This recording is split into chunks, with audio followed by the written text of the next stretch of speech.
Hello my dear friend, मैं हूं सुधीर पांडे और आप देख रहे हैं 100 times education classes the branch of knowledge.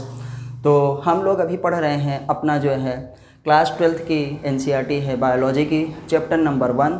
उसमें हम लोग अभी तक देखे हैं कि रिप्रोडक्शन आखिर होता क्या है और हमारे पास जो लाइफ स्पान होता है वो क्या होता है, और डिफरेंट टाइप ऑफ ऑर्गेनिम्स के हम लोग लाइफ स्पान भी देख चुके हैं। तो चलिए अब हम आज देखेंगे क्या टाइप्स ऑफ रिप्रोडक्शन और रिप्रोडक्शन के बारे में कुछ और भी बातें, कुछ पॉइंट्स हैं जो रिप्रोडक्शन के, उसको भी देखेंगे। तो आप देख रहे हैं 100 टाइम्स एजुकेशन क्लासेस। प्लीज़ आपसे रिक्वेस्ट है कि आप चैनल को सब्सक्राइब जरूर करिए, वीडियो को लाइक करिए, अपने दोस्तों के साथ शेयर करिए तथा अपने सुझाव आप हमें कमेंट के माध्यम से ज़रूर दीजिए कि और हमें क्या करना चाहिए या हमारी वीडियोज़ आपको कैसी लगती हैं। तो हम लोग नीट के लिए पढ़ रहे हैं, हम लोग सीबीएसई बोर्ड के लिए पढ़ रहे हैं, हम लोग यूपी बोर्ड के लिए पढ़ रहे हैं, मतलब 8 जो बोर्ड्स एग्ज़ाम्स हैं सबके लिए पढ़ रहे हैं। और आपको पता होगा कि आजकल हर चीज़ में क्या है 90 से 95% क्वेश्चन एनसीईआरटी के ही पूछे जाते हैं। चाहे आप यूपी पीएससी का एग्ज़ाम दीजिए, चाहे यूपीएससी का दीजिए, चाहे किसी का भी एग्ज़ाम दीजिए, और नीट के लिए तो स्पेशली है ही। तो आइए हम अब शुरुआत करते हैं अपना। आज हम फिर से डालेंगे कि रिप्रोडक्शन और उसमें क्या थोड़ा सा है। तो आज ये हमारा लेक्चर नंबर कौन सा होगा भाई लोग? लेक्चर नंबर ये क्या है? 3 है। चलिए हम लोग स्टार्ट करते हैं। अब हम ये जानते हैं कि रिप्रोडक्शन होता क्या है। तो रिप्रोडक्शन हम हेडिंग फिर से डाल रहे हैं, और रिप्रोडक्शन इस क्या है, एक प्रोसेस है और जिसके द्वारा हम क्या करते हैं, बाई विच एन ऑर्गेनिम्स क्या है, प्रोड्यूस ऑफस्प्रिंग न सिमिलर टू इटसेल्फ, अपने ही जैसे संतान की उत्पत्ति करते हैं। वो संतान एक ज़्यादा सिमिलर हो सकती है अपने पेरेंट्स से, या थोड़ा कम सिमिलर हो सकती है, या ज़्यादा, मतलब वेरिएशन तो आएगा ही आएगा। अगर सेक्सुअल रिप्रोडक्शन है तो वही तो हम देखेंगे। तो अब आते हैं थोड़ा सा पॉइंट में कि कुछ इसके जो पॉइंट्स हैं वो देखते हैं। रिप्रोडक्शन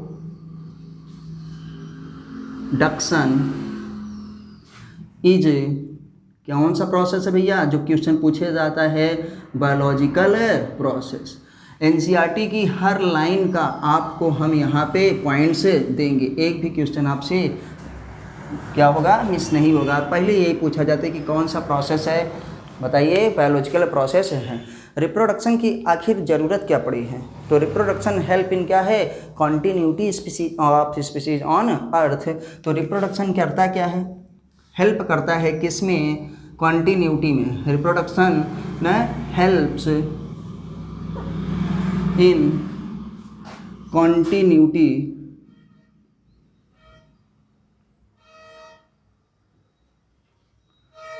ऑफ ऑर्गेनिजम्स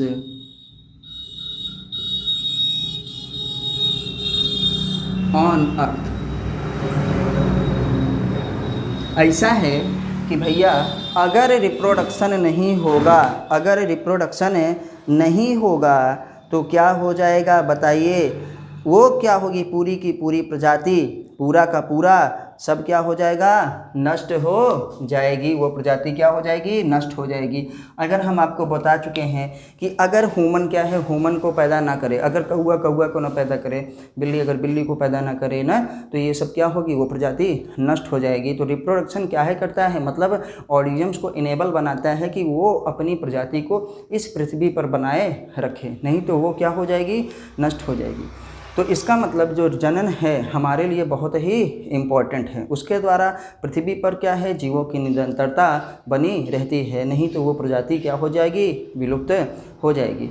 और एनसीईआरटी के पहले ही उसमें लिखा है कि without reproduction N organisms can not complete it's life, मतलब बिना जनन के कोई भी ऑर्गेनिजम्स अपनी पूरी लाइफ को पूरा नहीं कर सकता। यहाँ पे प्रजाति की बात हो रही है, कोई भी प्रजाति। तो हम अब देखेंगे, ये आपके पहले ही उसमें था, 2 इम्पोर्टेंट है, कॉन्टीन्यूटी के लिए बहुत ज़रूरी है। अब आते हैं थोड़ा सा देखेंगे टाइप्स ऑफ रिप्रोडक्शन। हमारे पास जो है जनन कैसे होता है और जनन क्या होता है, किस प्रकार का होता है। तो आते हैं, there are 2 types. There are क्या है, 2 टाइप्स। मेनली हमारा जो जनन ऐसा है भैया, वो क्या होता है, 2 प्रकार का होता है। हम लोग पढ़ते हैं कौन कौन सा। सबसे पहले आइए देखते हैं एसेक्सुअल रिप्रोडक्शन। Asexual reproduction. और दूसरा हमारे पास है कौन सा, सेक्सुअल रिप्रोडक्शन। Sexual reproduction. एक तीसरा पढ़ते थे हम लोग कौन सा, वेजिटेटिव रिप्रोडक्शन। लेकिन अब वेजिटेटिव रिप्रोडक्शन जो है वो किसका है, एसेक्सुअल का ही भाग है, एसेक्सुअल का ही पार्ट है। तो हम लोग कहते हैं एसेक्सुअल रिप्रोडक्शन को कहा जाता है अलैंगिक जनन।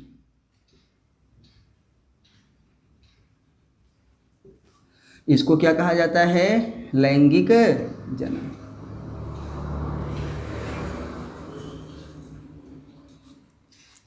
और जो वेजिटेटिव रिप्रोडक्शन है वो किसका है, एसेक्सुअल का ही भाग है। जो कायिक वर्धन होता है वो एसेक्सुअल रिप्रोडक्शन का ही भाग है। मतलब अब वो अलग से नहीं पढ़ाना पड़ता, उसी में उसी का भाग है। क्यों, अभी आपको पता चल जाएगा। एनसीईआरटी में पूछा भी गया है कि आखिर ये जो हमारे पास कायिक वर्धन होता है, वेजिटेटिव रिप्रोडक्शन होता है, वो कैसे एसेक्सुअल का भाग है। तो ये अभी क्लियर हो जाएगा। तो जिनको नोट करना हो प्लीज़ वो नोट कर लें। और हम लोग अब क्या है, आगे चलते हैं, हम लोग आगे बढ़ते हैं और उसको हम लोग चलिए, क्योंकि अब हम एसेक्सुअल को ही लिखेंगे, एसेक्सुअल को ही पढ़ेंगे पहले और फिर उसके बाद सेक्सुअल को पढ़ेंगे, फिर उसके बाद सेक्सुअल को पढ़ेंगे।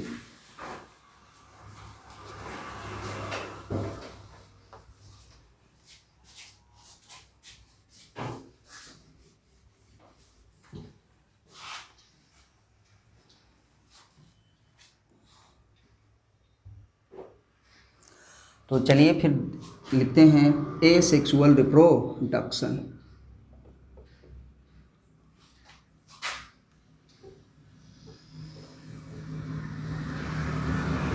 भैया आखिर एसेक्सुअल रिप्रोडक्शन क्या होता है। एसेक्सुअल रिप्रोडक्शन वह होता है कि जब किसी भी ऑफस्प्रिंग की उत्पत्ति ना, या कोई भी ऑफस्प्रिंग हो, उसमें क्या हो, वो सिंगल पेरेंट्स के द्वारा हो। उसमें क्या होगा, लैंगिक जनन नहीं होगा। लैंगिक जनन के लिए मिनिमम कितने होने चाहिए, 2 अपोजिट सेक्स होने चाहिए। लेकिन एसेक्सुअल के लिए कितना होना चाहिए, सिंगल पेरेंट्स से ही काम चल जाता है। इसमें क्या होगा, किसी भी प्रकार के गैमेट फॉर्मेशन नहीं होगा। गैमेट फॉर्मेशन नहीं होगा तो इसमें फर्टिलाइजेशन भी नहीं होगा, मतलब निषेचन की भी आवश्यकता नहीं होती है। तो आइए हम लिखते हैं व्हेन ऑफस्प्रिंग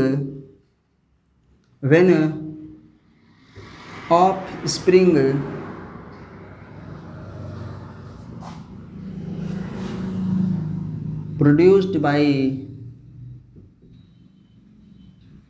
single parents। मतलब क्या हो गया, जब संतान की उत्पत्ति, देखिए हिंदी इंग्लिश दोनों में लिख रहे हैं, संतान की उत्पत्ति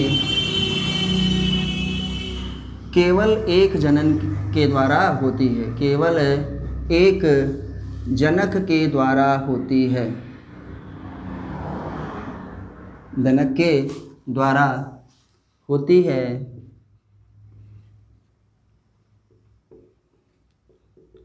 तो उसे क्या कहते हैं, एसेक्सुअल रिप्रोडक्शन, मतलब अलैंगिक जनन कहते हैं। एक सिंगल पेरेंट्स का मतलब इसमें कोई भी किसी भी प्रकार का ऐसा कुछ भी नहीं है कि मदर है कि फादर है, ना किसी से भी हो सकता है, किसी भी प्रकार का नहीं होता। इसमें क्या होगा, जो ऑफस्प्रिंग होगा, ऑफस्प्रिंग आइडेंटिकल होगा, आइडेंटिकल टू इट्स पेरेंट्स, अपने जनक के एकदम समान होगा, जिसको कहते हैं जीरोक्स। क्या कहते हैं, एकदम। ऑफस्प्रिंग क्या होगा भैया, वो ऑफस्प्रिंग जो होगा वो जीरोक्स होगा। क्या होगा, जीरोक्स होगा। पूरा का पूरा फोटोकॉपी जिसको हम कहते हैं, मार्फोलॉजिकली सिमिलर होगा ना, जेनेटिकली सिमिलर होगा, मार्फोलॉजिकली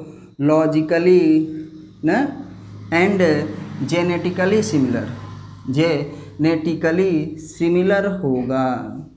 जब ये मार्फोलॉजिकली और जेनेटिकली सिमिलर होता है तो इसी को हम लोग क्या कहते हैं, आइडेंटिकल होगा, और इसी को फिर बाद में क्या कहा जाता है, क्लोन कहा जाता है। कोई भी ऑफस्प्रिंग, कोई भी संतान अगर हूबहू अपने जनक के समान है, अपने जनक के समान है, तो उसे हम क्या कहेंगे, मार्फोलॉजिकली भी और जेनेटिकली दोनों तरीके से हो तो हम लोग उसको क्या कहते हैं, जीरोक्स फोटोकॉपी, और उसको क्या कहा जाता है, क्लोन। आप लोगों ने शक्तिमान वगैरह देखा होगा, शक्तिमान में क्या है, क्लोन दिखाता है ना, कि शक्तिमान का क्लोन, शक्तिमान का क्लोन।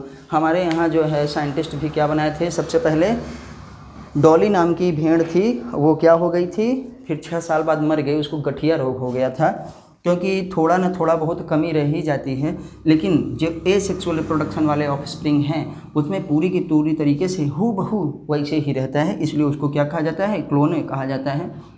तो एक बार फिर से देख लीजिएगा कि when offspring produced by single parents ना, देन कॉल्ड क्या है, एसेक्सुअल रिप्रोडक्शन होता है, जिसमें ऑफस्प्रिंग क्या होगी, आइडेंटिकल टू इट्स पेरेंट्स, अपने ही जनक के हूबहू समान होती है। क्यों, क्योंकि मार्फोलॉजिकली दिखने में भी वैसी ही हूबहू होती है और उसके जीन्स जेनेटिकली भी वैसे ही होते हैं। मतलब कुल कहने का मतलब फिनोटाइप और जीनोटाइप पूरा का पूरा सिमिलर होता है। तो ऐसे संतान को हूबहू, जो मेरी संतान हो, मेरे ही जैसी हो, तो उसको क्या कहेंगे, एकदम उनका फोटो खाती हैं। गांव में सुना होगा घर में कि अरे यार उनका लड़कियां है, उनका वो एकदम क्या है, फोटो कॉपी। तो ऐसे संतान को क्या कहा जाता है, क्लोन कहा जाता है।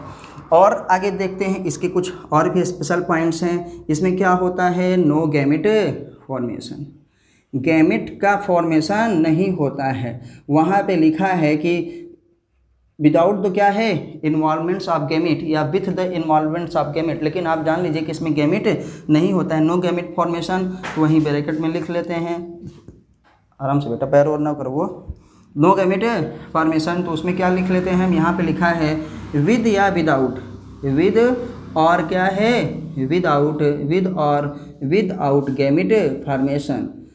आप इतना जानते रहिए कि लेकिन इसमें गैमेट का फॉर्मेशन नहीं होता है। गैमेट फॉर्मेशन होगा तो फ्यूजन होगा, लेकिन जब फ्यूजन वजन की ज़रूरत ही नहीं है, इसमें फर्टिलाइजेशन होने की ज़रूरत ही नहीं है, तो गैमेट भी फॉर्म नहीं करता। तो इसमें क्या आता है, जब गैमेट ही नहीं होगा तो क्या होगा, नो फर्टिलाइजेशन, इसमें फर्टिलाइजेशन नहीं होगा, निषेचन नहीं होगा। इसमें और क्या होता है, यहाँ पे हम पहले ही हम लोग पढ़ चुके हैं कि एकदम आइडेंटिकल होता है। जब आइडेंटिकल नहीं है तो नो वेरिएशन, मतलब जब आइडेंटिकल है तो बेटा इसमें वेरिएशन नहीं होगा। वेरिएशन का मतलब विभिन्नता नहीं पाई जाएगी, हूबहू वैसे ही होगा। और एक स्पेशल बहुत अच्छा पॉइंट है कि अगर उसमें वेरिएशन नहीं होता, किसी भी चीज़ में वेरिएशन नहीं होता, तो मतलब वो इवोल्यूशन में रोल नहीं करता है, इवोल्यूशन में उसकी हिस्सेदारी नहीं होती है, मतलब वो क्या होगा, विकास में भाग नहीं लेगा। तो कहते हैं नो रोल इन क्या है, इवोल्यूशन, मतलब हमारे पास विकास में भागीदारी इसकी नहीं होगी, विकास में कोई भागीदारी नहीं होती,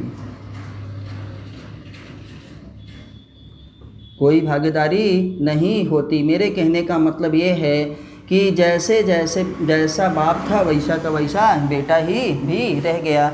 भाई हमारे पूर्वज कैसे थे, जंगल में रहते थे, पढ़ाई लिखाई नहीं करते थे, कुछ ना करते थे, हम लोग भी एज जंगली टाइप के रहते, तो क्या होता, बिल्कुल भी विकास नहीं हुआ। लेकिन देखिए पहले क्या था और आज क्या, कितना डेवलपमेंट हुआ, कितना विकास हुआ। तो धीरे धीरे क्या होता, विकास होता रहना चाहिए। लेकिन ये क्या करता है, एसेक्सुअल वाले में आलू का बेबी जो है आलू ही जैसा होता है। तो जब हमारे पास कोई भी विकास नहीं हो रहा है, हूबहू वैसे ही है, तो हम उसको क्या कह देते हैं कि ये विकास में हिस्सेदारी नहीं करता, एग्जैक्ट कॉपी है। तो जिनको ये नोट करना होगा वो नोट कर लेंगे। तो हम लोग जानते हैं कि अब हम देखेंगे कि जो हमारे पास एसेक्सुअल के कुछ एग्जाम्पल हैं उसको हम देखेंगे। एसेक्सुअल भी कई प्रकार का होता है, एसेक्सुअल भी कई प्रकार का होता है, उसको हम देखेंगे। और उसी में एक मेन है एसेक्सुअल का, अलैंगिक जनन का, जिसको हम कहते हैं क्या है, वेजिटेटिव रिप्रोडक्शन। तो आइए देखते हैं कि हमारे पास टाइप्स ऑफ एसेक्सुअल रिप्रोडक्शन। अभी हम सेक्सुअल टाइप्स ऑफ क्या पढ़ेंगे, एसेक्सुअल रिप्रोडक्शन, तब सेक्सुअल रिप्रोडक्शन पढ़ेंगे। तो हटाते हैं, अगर आप चाहें तो स्क्रीनशॉट भी ले सकते हैं। और प्लीज़ चैनल को सब्सक्राइब ज़रूर करिए। अगर हमारी वीडियोज़ आपको अच्छी लगती हैं तो आप जो है हमको कमेंट के माध्यम से अपने सुझाव दे भी सकते हैं। चलिए थोड़ा सा देखते हैं।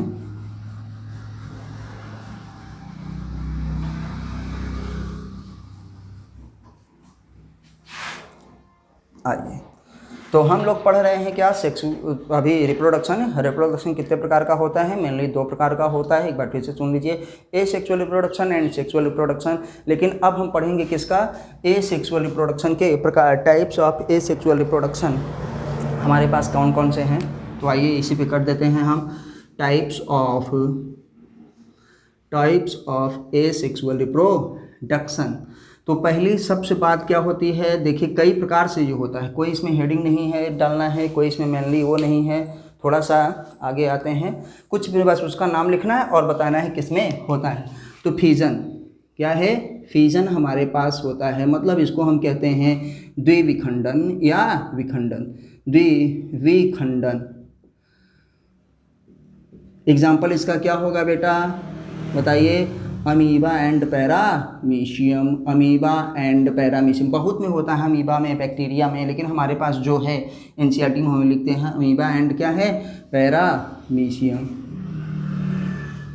और किस में होता है? मेन बैक्टीरिया में क्या होता है? बैक्टीरिया में भी मेनली फिजन के द्वारा ही होता है ना।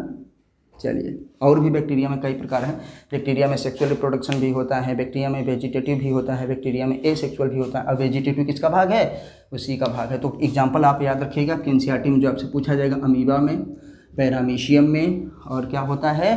बैक्टीरिया में। आइए हम फिर देखते हैं कि हमारे पास क्या होता है। बडिंग किस में होती है? बडिंग, ये बडिंग किस में होता है? ईस्ट में होता है। एंड क्या है? हाइड्रा में होता है। लेकिन हाइड्रा में जो बडिंग है उसको हम वेजिटेटिव कहते हैं, और ईस्ट में जो हमारे पास बडिंग है उसको एसेक्सुअल कहते हैं। इसीलिए कहते हैं कि जो वेजिटेटिव है, जो कायिक वर्धन है, वो किसका है? हमारे पास एसेक्सुअल रिप्रोडक्शन का ही प्रकार है।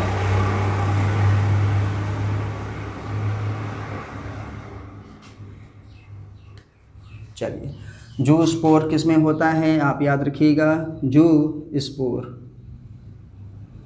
हमारे पास है। जू स्पोर किस में होता है भैया? क्लेमाइडोमोनास में, क्लेमाइडोमोनास में होता है। जेम्यूल किस में होता है? स्पंजेस में। क्या कहेंगे? जेम्यूल्स किस में होते हैं? स्पंज में होते हैं। ये स्पंज का एसेक्सुअल रिप्रोडक्टिव भाग है, एसेक्सुअल वाला है कि ये किस में होता है, कैसे होता है। अब आते हैं हम किस में? कोनिडिया किस में होता है? पेनिसिलियम में। कोनिडिया किस में होता है? पेनिसिलियम में होता है। पेनिसिलियम आप जानते हैं ना, एक फंजाई है किसका? एस्कोमाइस्टीज का। तो आइए इसको हम फिर से एक बार देख लेते हैं। आपके सिलेबस में बस इतना ही दिया है, इसी को हमको देखना है। फिजन या द्विविखंडन किस में होता है? अमीबा एंड पैरामीशियम, बैक्टीरिया वगैरह में।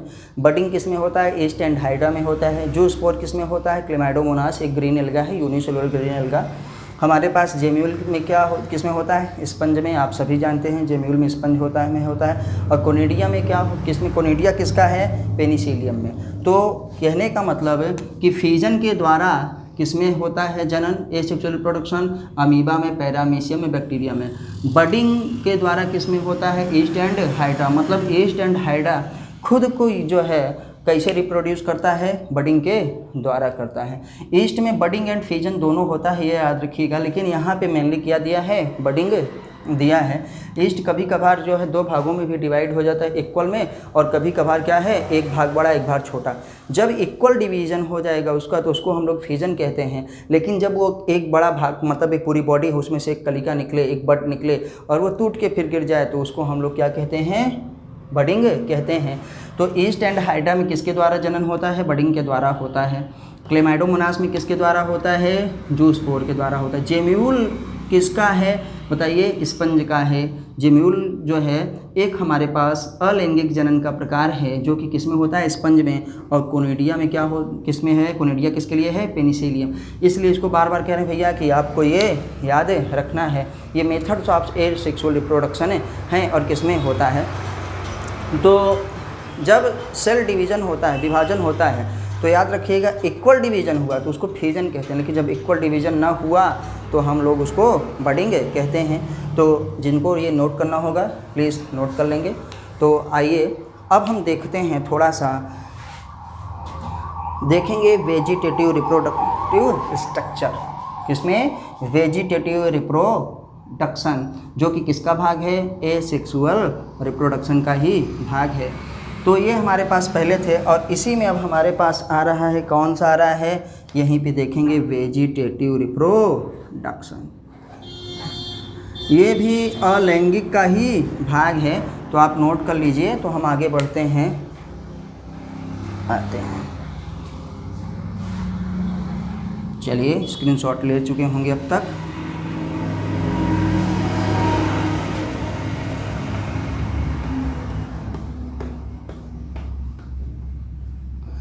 ये हेडिंग यही रहेगी कि टाइप्स ऑफ एसेक्सुअल रिप्रोडक्शन। और एसेक्सुअल रिप्रोडक्शन में एक और चीज़ आती है जिसको हम कहते हैं वेजिटेटिव रिप्रोडक्शन।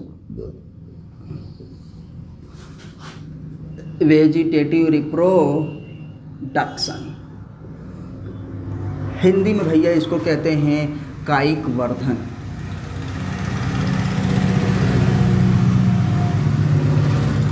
देखिए हिंदी की पाई मात्रा गड़बड़ हो सकती है।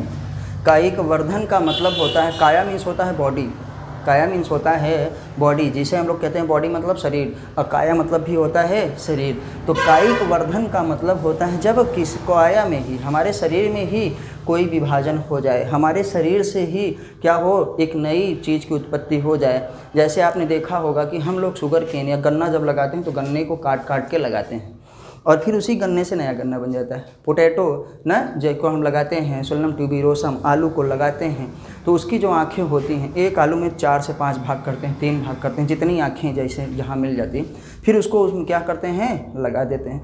जब उसको लगा देते हैं तो फिर से उसका क्या हो जाता है, दूसरा ऑर्गेनिज्म डेवलप हो जाता है, उसकी दूसरी जो है बेबी उसका बन जाता है, जो भी आप कहना चाहिए ऑफस्प्रिंग हो जाता है, बन जाता है। तो उसी को देखना है कि हमारे पास क्या होता है, कायिक वर्धन। तो हम क्या कहेंगे, थोड़ा सा यहाँ पे लिखना है कि कायिक वर्धन जो होता है, कायिक वर्धन भी अलैंगिक जनन का भाग है। अलैंगिक जनन होता है, अलैंगिक जनन होता है या अलैंगिक जनन का भाग है। ऐसा क्यों, क्योंकि नए जीव का निर्माण, नए जीव का निर्माण शरीर के ही किसी भाग से होता है, शरीर के ही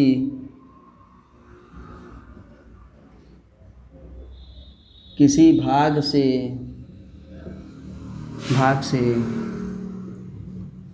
होता है। ऐसा है, शरीर के ही किसी भाग से होता है। आपसे पूछा जाएगा कि क्यों हम लोग वेजिटेटिव रिप्रोडक्शन को एसेक्सुअल रिप्रोडक्शन कहते हैं, क्योंकि क्या होता है, डेवलपमेंट ऑफ क्या है, ऑर्गेनिज्म्स क्या होता है, थ्रू अ बॉडी पार्ट्स, शरीर के ही किसी भाग से हो जाता है।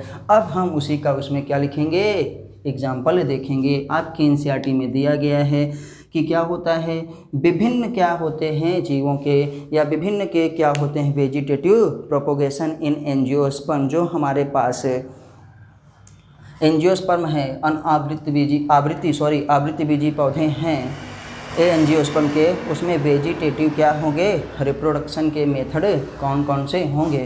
तो आते हैं, इसमें हिंदी में लिखते हैं कायिक वर्धन संरचनाएं, कायिक वर्धन संरचनाएं, किसमें, विभिन्न जीवों में। तो कायिक वर्धन संरचनाएं तो हमारे पास क्या होंगे, वेजिटेटिव प्रोपोगेशन, इसको इंग्लिश में लिखते हैं वेजिटेटिव प्रोपोगेशन। प्रोपोगेशन मतलब ऑफ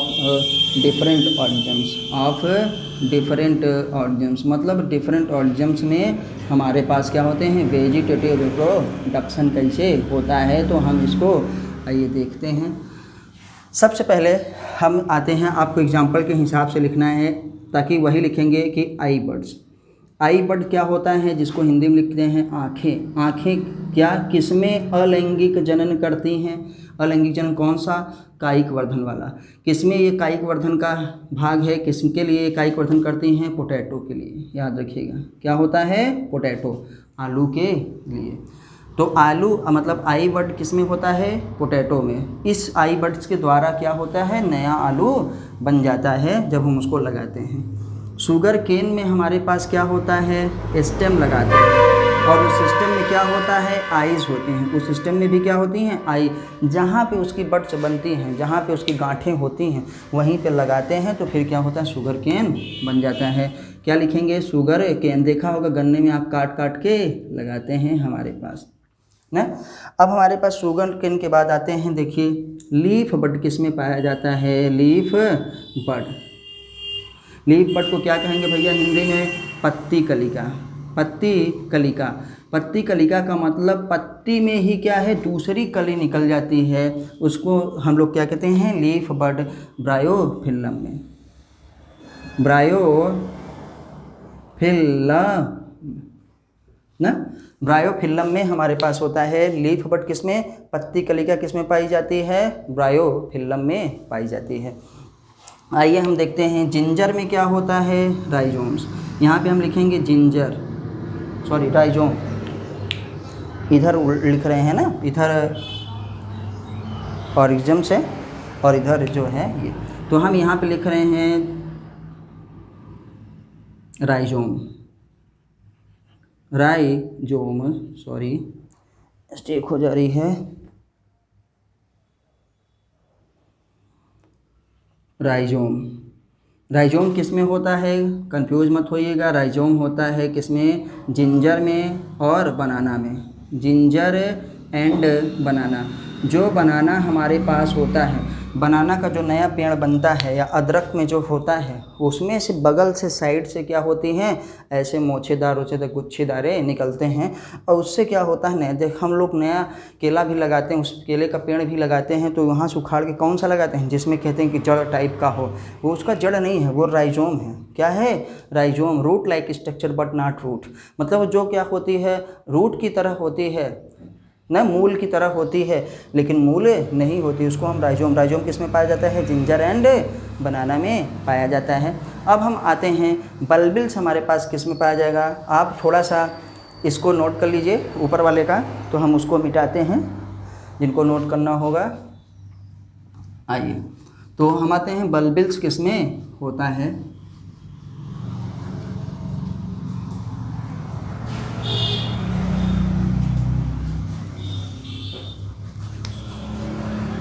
हमारे पास है क्या? बल्बिल्स। बल्बिल्स अब आपको याद रखना है अगेव में। क्या होता है? अगेव में। और हमारे पास और ये किस में होता है? ओनियन में। और किस में होता है? गार्लिक में।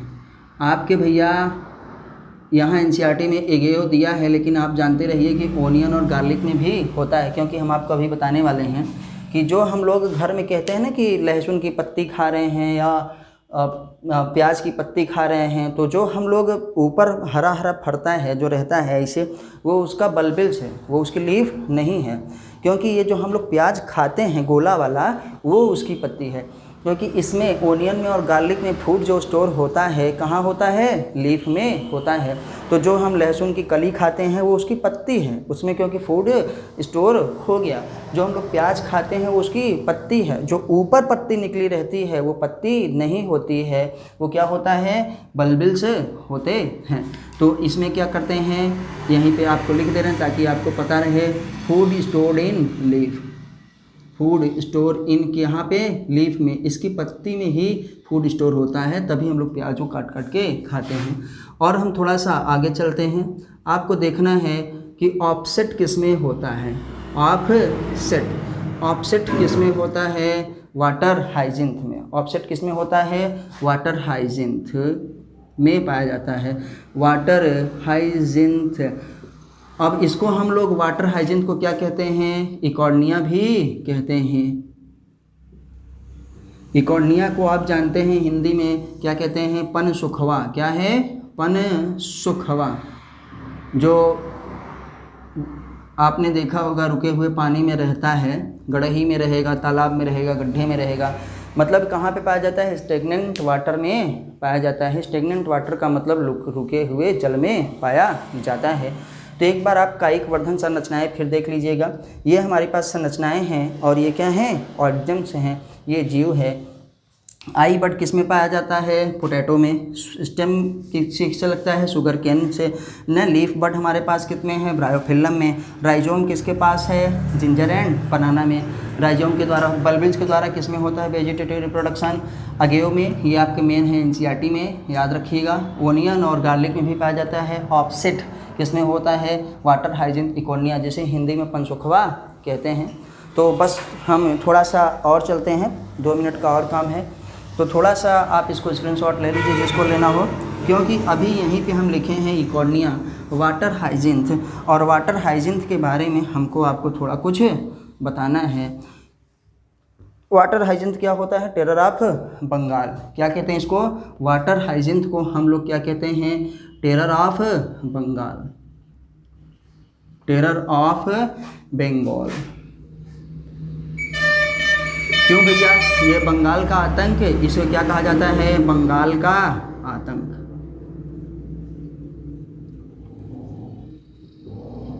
बंगाल का आतंक क्यों कहा जाता है, क्योंकि ये जहाँ पे रहता है वो पूरे के पूरे उस जल का पानी है पूरा भरा और रुका हुआ पानी है, उसमें ये हो जाता है, और उस जल से पूरा का पूरा उस जो नदी है, जो तालाब है, जो झील है, जो झरने होंगे जो रुके हुए वाले, उसमें वो क्या करता है, पानी से ऑक्सीजन को खींच लेता है। उसमें जो ऑक्सीजन घुली हुई होती है उस ऑक्सीजन को ये क्या कर लेता है, खींच लेता है, ट्रेन कर लेता है, जिससे जो हमारे पास एक्वाटिक एनिमल्स हैं, जो हमारे पास जलीय जीव हैं, वो क्या हो जाते हैं, मर जाते हैं ड्यू टू डिफिशिएंसी ऑफ, क्या होता है, ऑक्सीजन।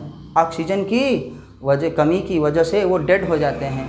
तो बंगाल में ये हुआ कि ज़्यादातर लोग मछली जो तालाबों में, नदियों में ना, ऐसे झीलों में वो करते हैं कि जहाँ पर पानी बहे ना, हर कोई समुद्र में नहीं जाकू करता है, तो वहाँ पे ये बहुत ज़्यादा फैल गया।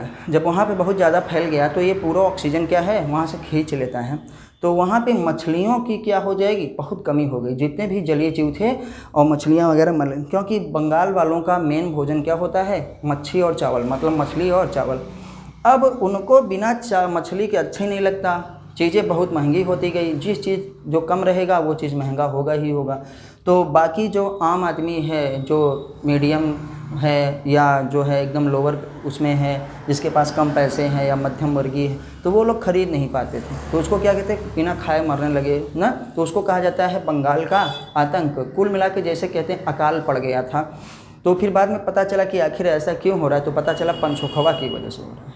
किसकी वजह से, इकोर्निया की वजह से हो रहा है, वाटर हाइजिन्थ की वजह से हो कर रहा था। तो ये क्या करता है कि आखिर इसको टेरर ऑफ बंगाल क्या कहते हैं, तो ये टेरर ऑफ बंगाल इसलिए कहते हैं कि ड्रेन ऑफ क्या है, ऑक्सीजन, ड्रेन ऑफ ऑक्सीजन कर लेता है।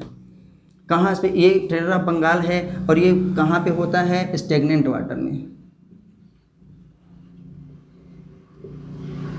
स्टेगनेंट वाटर में ये होता है। स्टेगनेंट वाटर का मतलब रुके हुए जल में, रुके हुए जल में। ये रुके हुए जल में बहुत फैल जाता है और बहुत तेज़ी से फैलता है। हम लोग भी अपने देखे हैं कि अपने वहाँ पे गढ़ही में देखो, जिसको गड्ढा कहते हैं प्लॉट में, कि एक ठो फेंक दो और पूरी गढ़ही में क्या है, महीने 1.5 महीने में फैल जाता है। तो इसके जो है, क्योंकि ऑफसेट के द्वारा होता है इसमें रिप्रोडक्शन, और बहुत जल्दी अपनी कॉलोनी को बढ़ाता है, बहुत जल्दी एरिया को पूरा घेर लेता है। तो आपसे पहले यही पूछा जाएगा कि टेरर ऑफ बंगाल किसे कहते हैं, तो हम क्या कहेंगे, वाटर हाइजिन्थ को कहेंगे, इकोर्निया को कहेंगे। और ये होता कहाँ है भैया, रुके हुए जल में। पनसुखवा कहाँ पे होता है, रुके हुए जल में होता है। तो ये करता क्या है, ड्रेन ऑफ ऑक्सीजन, क्या है, ड्रेन ऑफ ऑक्सीजन फ्रॉम क्या है, वाटर। पानी से क्या कर लेता है, ऑक्सीजन को खींच लेता है ना। तो एक्वाटिक एनिमल्स, एक्वाटिक एनिमल्स हमारे पास जो भी होंगे, animals like fishes and crabs क्या होते हैं, डाई। क्या करते हैं, मरने लगते हैं due to the deficiency of oxygen, due to the deficiency of oxygen. भैया जब ऑक्सीजन की कमी हो गई तो वो क्या करते हैं, मरना प्रारंभ कर देते हैं, और लोगों को क्या हो जाता है, खाने को नहीं मिलता, तो वही कहते हैं कि भुखमरी में हो गई, और ये क्या हो गया, आतंक हो गया। तो भैया जब इतनी समस्या थी इससे, तो इसको लाया ही क्यों गया, आखिर ये इंडिया में आया कैसे। तो कुछ हमारे यहाँ ऐसे ऐसे लोग होते हैं कि जो विदेशों में जाते हैं घूमने टहलने के लिए, और उनको कोई चीज़ अच्छी लगती है तो इंडिया में लाके फेंक देते हैं। जैसे अभी कोरोना भी आया, अगर बाहर कहाँ पे हुआ, चाइना में, वुहान में ना, अगर वहाँ से कोई यहाँ ना आता तो कोरोना वायरस यहाँ उड़ के ना आता, क्योंकि उसका जो ट्रांसमिशन होता है थ्रू क्या होते हैं बताइए, कहाँ से, ड्रॉपलेट्स के द्वारा। वो ड्रॉपलेट्स जो आपकी बॉडी में हो जाएगी, किसी सामान में हो जाएगी, किसी एयर के साथ इसका जो है उड़ के नहीं होता है। तो इसी तरीके से कोई गया था, उनको क्या लगा, ये पनसुखवा का बहुत अच्छा लगा, क्या ये क्यों होता है, बिकॉज ऑफ, ये इंडिया में आया क्यों ना, कहते हैं बिकॉज ऑफ, क्या है के लिए, beautiful flower, beautiful flower and shape of leaf. Beautiful क्या है, flower and shape of leaf,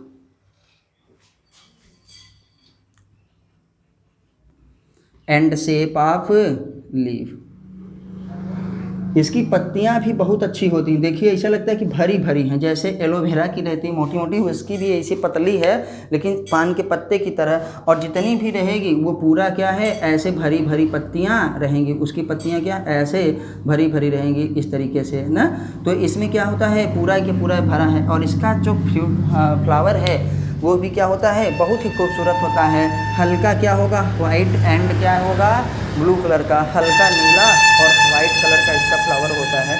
तो हम लोग जान चुके हैं कि आपको याद रखना पड़ेगा कि हमारे पास है ऑपोजिट किसका है, vegetative reproduction structure, vegetative structure of water hyacinth इकोनिया का, पनसुखवा का। इस पनसुखवा को जलकुंभी भी कहते हैं, याद रखिएगा, जल कुंभी, कहीं कहीं इसको जलकुंभी भी कहा जाता है, पानी में जो रहती है, इसीलिए इसका नाम क्या हो गया, जल कुंभी भी इसको कहते हैं। लेकिन हमारे जो एनसीईआरटी में है केवल आपसे वाटर हाइजीन और इकोनिया पूछेंगे, तो हमने हिंदी नाम बताया है।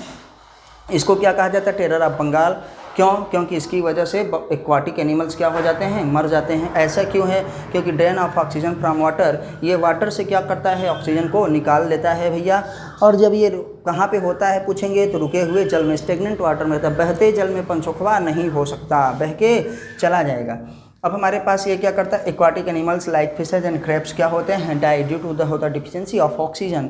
हम आते हैं इसको यहाँ पे इंडिया में, फिर लाया क्यों गया, इसका प्रेजेंस ऑफ इन इंडिया क्यों है, because of beautiful flower and shape of leaf, बहुत ही अच्छा होता है इसका फूल। अब कुछ शौकिया लोगों ने लाया और क्या है, पूरे बंगाल को बर्बाद कर दिया। और यहाँ तक कि बंगाल ही नहीं, जहाँ जहाँ पनसुखवा है वहाँ जो होते हैं एक्वाटिक एनिमल्स बहुत ही कम पाए जाते हैं। तो आपको हमारी वीडियोज़ कैसी लगी, प्लीज़ आप जो है हमको कमेंट के माध्यम से ज़रूर बताइए। जिनको नोट करना होगा वो नोट कर लेंगे, या आप स्क्रीनशॉट ले लीजिए, सबसे अच्छा यही रहता है। और प्लीज़ आपसे रिक्वेस्ट है कि चैनल को आप सब्सक्राइब ज़रूर करिए। अगर आपको नीट क्वालिफाई करना है तो आप जो है मेरे चैनल को ज़रूर देखिए और एनसीईआरटी ज़रूर पढ़िए, क्योंकि किसी भी एग्ज़ाम में अब 100% क्या है, एनसीईआरटी ही पूछा जाता है। 90 से 95% एनसीईआरटी का ही आता है। तो अभी ये बायो का चल रहा है, कल हम लोग करेंगे केमिस्ट्री का। तो जय हिंद, जय भारत। लेकिन जो है चैनल को सब्सक्राइब ज़रूर करिए। फिर मिलते हैं अगली वीडियो में।